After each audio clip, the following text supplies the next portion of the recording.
கர்த்தருடைய வேதம் குறைவற்றது. என் தேவை மட்டும் இல்லைங்க.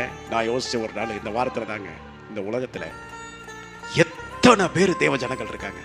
என் வாழ்க்கையில மட்டும்தான் அவர் கிரியை செய்கிறவர் இல்லை, எனக்காக மட்டும்தான் அவர் கிரியை நடப்பிக்கிறவர் இல்லை, எனக்காக மட்டும்தான் அவர் செயல்படுகிறவர் இல்லை. உலகத்துல அவரை நம்பி அவருக்காக வாழ்கிற அத்தனை ஜனங்களுடைய வாழ்க்கையிலும் அவங்க ஜெபத்தை கேட்டு அவங்களுடைய வாழ்க்கையில இன்னைக்கு வரைக்கும் அற்புதத்தை செய்து வருகிறார்னா எவ்வளவு பெரிய தேவன்.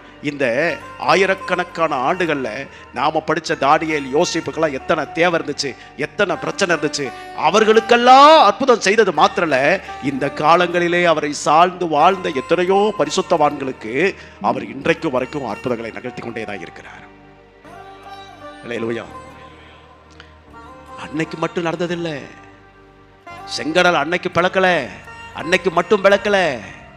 இன்றைக்கும் செங்கடலை போன்ற தடைகள், எரிகோவை போன்ற தடைகள், எத்தனையோ பிரச்சனைகள், எத்தனையோ சூழ்நிலைகளை எல்லாம் மாற்றி மாற்றி மாற்றி மாற்றி அமைத்து தேவன் தம்முடைய ஜனங்களுக்காக கிரியை நடப்பித்துக் கொண்டிருக்கிறார். அது குறைவில்லாதது, இன்றைக்கும் அற்புதம் செய்து கொண்டிருக்கிறது.